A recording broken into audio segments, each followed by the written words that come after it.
Hello friends, F ഗുരു മലയാളത്തിന്റെ പുതിയ ഒരു വീഡിയോയിലേക്ക് എല്ലാവർക്കും സ്വാഗതം. ഇന്ന് പലരും ക്രെഡിറ്റ് കാർഡുകൾ ഉപയോഗിക്കുന്നു. അത്യാവശ്യങ്ങളിൽ നമ്മെ സഹായിക്കുന്ന ഒരു ഉപകരണമായി അത് മാറിയിരിക്കുന്നു. എന്നാൽ ക്രെഡിറ്റ് കാർഡുകൾ ശരിയായി ഉപയോഗിക്കുന്നില്ലെങ്കിൽ അത് നമ്മുടെ സാമ്പത്തിക സ്ഥിരതയെ തന്നെ തകർക്കും. EMI-കൾ കൃത്യസമയത്ത് അടയ്ക്കാതിരിക്കുക, പരമാവധി ലിമിറ്റ് വരെ ഉപയോഗിക്കുക തുടങ്ങിയവ ഒഴിവാക്കണം എന്നത് നാം മനസ്സിലാക്കേണ്ടതുണ്ട്. എന്നാൽ ഇതിനു പുറമെ നെഗറ്റീവ് ബാലൻസ് എന്ന ഒരു സാഹചര്യവും നമ്മൾ അറിയേണ്ടതുണ്ട്. നെഗറ്റീവ് ബാലൻസ് എന്താണെന്നോ? നിങ്ങളുടെ ക്രെഡിറ്റ് കാർഡിൽ പണം കടമായി വാങ്ങുന്നതിന് പകരം നിങ്ങൾക്ക് കമ്പനിയിൽ നിന്ന് പണം ലഭിക്കുന്ന ഒരു സാഹചര്യമാണ് നെഗറ്റീവ് ബാലൻസ്. ഉദാഹരണത്തിന്, നിങ്ങൾ ഓൺലൈനിൽ നിന്ന് ഒരു ഗാഡ്ജറ്റ് വാങ്ങി. അത് തിരികെ റീട്ടേൺ ചെയ്താൽ അതിന്റെ തുക നിങ്ങളുടെ ക്രെഡിറ്റ് കാർഡിലേക്ക് തിരികെ വരും. ഇത് നെഗറ്റീവ് ബാലൻസിലേക്ക് നയിക്കും. കൂടാതെ നിങ്ങൾ തെറ്റിദ്ധരിച്ചുകൊണ്ട് കൂടുതൽ തുക ബില്ല് അടച്ചാൽ പോലും നെഗറ്റീവ് ബാലൻസ് ഉണ്ടാകാം. എന്നാൽ ഈ നെഗറ്റീവ് ബാലൻസ് നിങ്ങളുടെ ക്രെഡിറ്റ് സ്കോറിനെ ബാധിക്കുമോ? ഉത്തരം ഇല്ല. ക്രെഡിറ്റ് സ്കോർ നിങ്ങളുടെ ക്രെഡിറ്റ് ഉപയോഗം, ബില്ലുകൾ കൃത്യസമയത്ത് അടയ്ക്കൽ തുടങ്ങിയ ഘടകങ്ങളെ ആശ്രയിച്ചാണ്. അതിനാൽ അധികമായി അടച്ച തുക ക്രെഡിറ്റ് സ്കോറിനെ ബാധിക്കില്ല. അപ്പോൾ ഈ അധികമായി അടച്ച തുക എന്ത് ചെയ്യും? നിങ്ങൾക്ക് ആവശ്യമെങ്കിൽ ഈ തുക നിങ്ങളുടെ സേവിങ്സ് അക്കൗണ്ടിലേക്ക് മാറ്റാൻ ബാങ്കിനോട് ആവശ്യപ്പെടാം. അല്ലെങ്കിൽ ഈ തുക ഭാവിയിലെ ക്രെഡിറ്റ് കാർഡ് ബില്ലുകൾ അടയ്ക്കാൻ ഉപയോഗിക്കാം. അതായത് നെഗറ്റീവ് ബാലൻസ് ഒരു ബാധ്യതയല്ല, അത് നിങ്ങൾക്ക് ലഭിക്കേണ്ട തുക മാത്രമാണ്. ഈ തുകയ്ക്ക് പലിശയൊന്നും ലഭിക്കില്ല എന്നത് ശ്രദ്ധിക്കുക. ഇനി നമുക്ക് നെഗറ്റീവ് ബാലൻസിനെ കുറിച്ച് കൂടുതൽ വിശദമായി പരിശോധിക്കാം. നെഗറ്റീവ് ബാലൻസിന്റെ കാരണങ്ങൾ. വസ്തു തിരിച്ചയക്കൽ.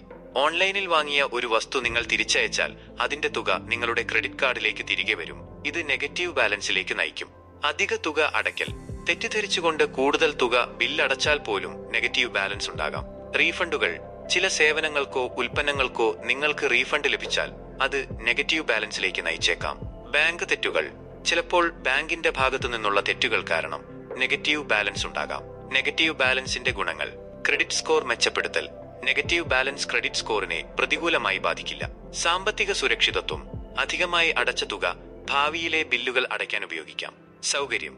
നിങ്ങൾക്ക് ആവശ്യമെങ്കിൽ ഈ തുക നിങ്ങളുടെ സേവിങ്സ് അക്കൗണ്ടിലേക്ക് മാറ്റാം. നെഗറ്റീവ് ബാലൻസിന്റെ ദോഷങ്ങൾ. തെറ്റിദ്ധാരണ. പലരും നെഗറ്റീവ് ബാലൻസിനെ ഒരു ബാധ്യതയായി തെറ്റിദ്ധരിക്കുന്നു. സംശയം. നെഗറ്റീവ് ബാലൻസ് കണ്ടാൽ പലരും ആശങ്കപ്പെടാറുണ്ട്. നെഗറ്റീവ് ബാലൻസ് ഉണ്ടായാൽ എന്ത് ചെയ്യണം? ബാങ്ക് സ്റ്റേറ്റ്മെന്റ് പരിശോധിക്കുക. നിങ്ങളുടെ ബാങ്ക് സ്റ്റേറ്റ്മെന്റ് ശ്രദ്ധാപൂർവം പരിശോധിക്കുക. നെഗറ്റീവ് ബാലൻസിന്റെ കാരണം മനസ്സിലാക്കാൻ ഇത് സഹായിക്കും. ബാങ്കുമായി ബന്ധപ്പെടുക. നെഗറ്റീവ് ബാലൻസിനെ കുറിച്ച് ബാങ്കുമായി ബന്ധപ്പെടുക. അവർക്ക് നിങ്ങളുടെ സംശയങ്ങൾ മാറ്റി നിർത്താനും ആവശ്യമായ വിവരങ്ങൾ നൽകാനും കഴിയും. പണം തിരിച്ചെടുക്കുക.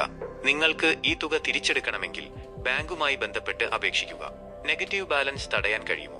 100% നെഗറ്റീവ് ബാലൻസ് തടയാൻ കഴിയില്ലെങ്കിലും ചില മുൻകരുതലുകൾ സ്വീകരിക്കാം. ബില്ലുകൾ ശ്രദ്ധാപൂർവം അടയ്ക്കുക.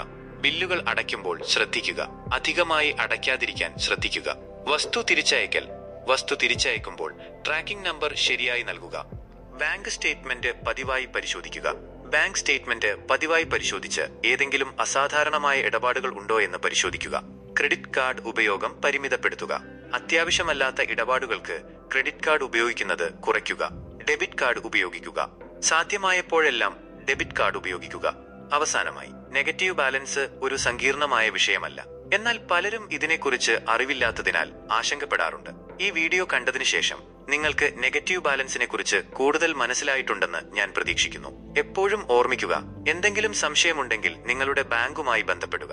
അവർക്ക് നിങ്ങളുടെ എല്ലാ സംശയങ്ങളും മാറ്റിത്തരുവാൻ കഴിയും. ഈ വിവരങ്ങൾ നിങ്ങൾക്ക് ഉപകാരപ്രദമായി തോന്നിയാൽ ദയവായി നിങ്ങളുടെ സുഹൃത്തുക്കളുമായി പങ്കുവയ്ക്കുക. ഈ വിവരങ്ങൾ നിങ്ങൾക്ക് എങ്ങനെ ഉപകാരപ്പെട്ടുവെന്ന് കമന്റ് ചെയ്യുക.